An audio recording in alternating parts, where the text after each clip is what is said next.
counsel to be hanging out with. All right? But what did David set Solomon up with? Wise counsel. People who were godly. People who would not give an answer to soothe some ears, as we talked about last week, but people that were going to give answers to Solomon that was of God. That showed loyalty to what God had set up through David at the age of, I believe, 14 years old when he was first anointed to be king. And I didn't do that. So here's the advice that we get from this. Seek advice from wise people about your plan, even after you talk with God. You know why? Because you might not get that answer, like I said a while ago, really, really fast.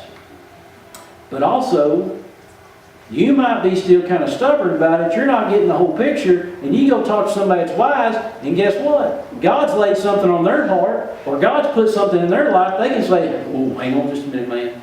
That ain't a good idea. Let me give you a reason why. And then when they give you that reason why, it kind of goes, oh, well, there goes light bulb. Well, crap, I was being hard-headed. I was being stupid. All right? So seeking out wise people is not only right, but it's biblical. Proverbs 24:6 says, by wise guidance, you can wage your war. How cool is that? Richard, you can wage a war between me and you. And in the abundance of counselors, there is victory. So what he's saying here is don't reach out. And guess who wrote Proverbs? Who wrote Proverbs? David. Solomon. Solomon wrote Proverbs. Okay? And he's sitting there saying, in the abundance of counselors, guess what? There's going to be some solid answers there. There's going to be some biblical answers there. So get with some good people. That's why the church has solid leaders. Okay? That is why Jeff does not sit there and make all the decisions. I know some of y'all might think that. What? That dictator. No.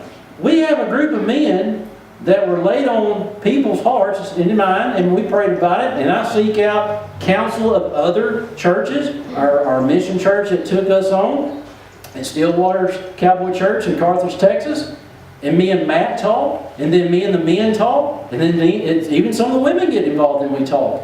And we kind of, okay, is this good or is this bad? Wise counsel helps out, all right? And that's what he's saying. In the abundance of counselors, there is victory. Proverbs 11:14 says, where there is no guidance, people fall, or a country falls. But in the abundance of counselors, there is safety. So now we've got victory, then we've got safety. All right? It's starting to be kind of cushy, isn't it? Well, easy there. I thought I had number 3 there. But we want to make sure that we seek God, but then we seek wise people. And my suggestion is, like, if you need counseling, is reach out to a counselor that is A, through a church, or B, is a strong Christian. Why go to a counselor? And really, this is a question that I personally have gotten before.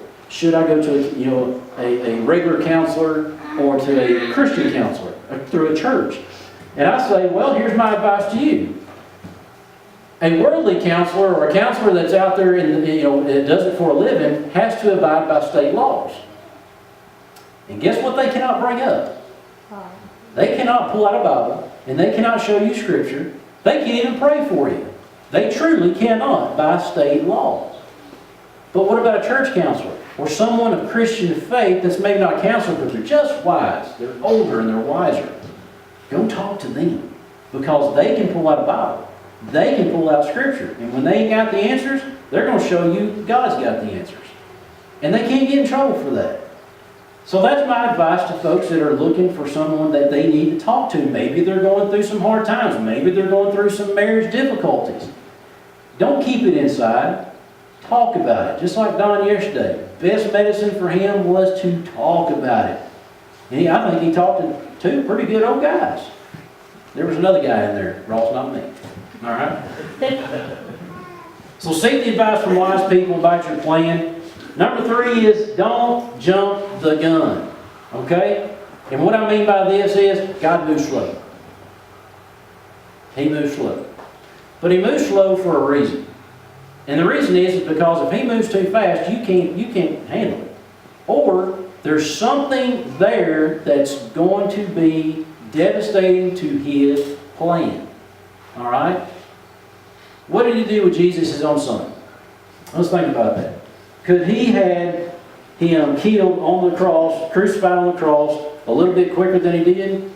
Absolutely. Absolutely. He could have cut out a lot of those things in there and went from the arresting that night to the cross immediately. But what was God's plan? To show that through prophecy, Jesus was the Messiah. He still had to show a few more things. Now, if Jesus had his, from the human side of it, had his way, he would have probably said, yeah, let's go on to the cross. Because his human fleshly side was just exhausted. Any other human would have been dead instantly. I don't think any human could have lived what Jesus went through. But him and his Father had a little plan. Because he seeked him in the garden and he prayed. He had some decent counsel around him, even though they were falling asleep, like some people do in church. All right? But what he's saying is don't jump the gun. Because if you jump the gun and go, yeah, I think this is what he wants, and I'm going to go do this. Guess what you can have? You can have pain versus peace, or if you wait on God, you can have peace versus pain. And what I mean by that is, jumping the gun can sometimes burn you in the rear. It can get you, and it can catch up to you. Because the thing is that even when you jump the gun and you realize it, and you start backpedaling, God doesn't backpedal. He just slow and steady wins the race. And you can really mess up. And the thing is, folks, is that you never know who you're taking away from understanding forgiveness through Jesus Christ.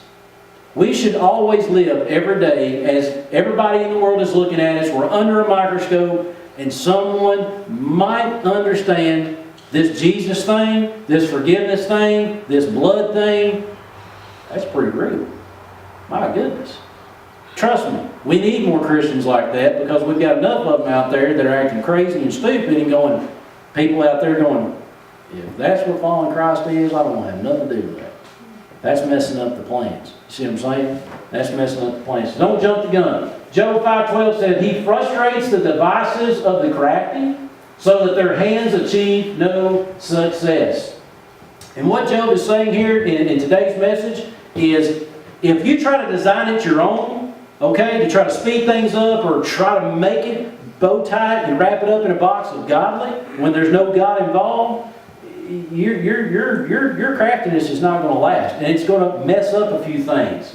Psalms 37:5 says, commit your way to the Lord and trust Him, and He will act. So what do we got to do? Say, okay, God, you got this. Please take my plans and make them your own. Okay? There's a song out there. It's modern day contemporary music, but I like this one song, and it says, and I think it's by Toby Mac, but it says, "Steal my show." And what he means by that is he's a singer, and he goes out and he performs all these songs on stage, and everybody's praising and worshiping and everything. But he's a music guy. But he's using that, and he says, "How about I sit back and let you steal my show? You show up and steal my show." Because he understands it ain't his show to begin with. We've got to commit our way to the Lord, and we've got to trust Him with our plans. Okay? When mom and dad tell you, no, don't do that, you've got to trust them. There's a reason they sit there and tell you don't do that. Because if you do it and you're sticking something in the light socket, you're going to get fried, and you're going to look like Tom over here with no hair. Alright?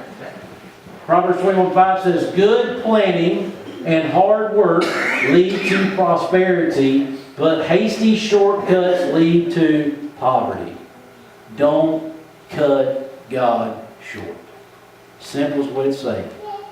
You've got plans in your life. We all have plans in our life. But are you giving it soundly through commitment and through trust to God for those plans to come out? Folks, here it is. It ain't for you to be happy. It's for God to be glorified. Amen. Okay? Your plans as a Christian, as a follower of Jesus, is to glorify God. Is to make Him the center of attention. To let Him steal your personal show. Number 4, we'll be closing with this. If you self-exalt, you will be self-defeated. You like that? If you self-exalt, you will be self-defeated. Let's jump back into Scripture right quick. Verse 5. And now, Ananiah, the son of Haggith, exalted himself, saying, I will be king. I love this. Are you ready? I'm going to read some Scripture here. In verse 39. Then they blew the trumpet, and all the people said, Long live King Solomon. And all the people went up after him, playing on pipes and rejoicing with great joy, so that the earth was split by their noise. Ananiah and all the guests who were with him heard it as they were finishing eating. They were eating catfish and brisket. Can't forget the brisket. They were eating. They were having a good time. They hear this trumpet, and everybody at the table's like, huh? What was that? That was loud. What's going on?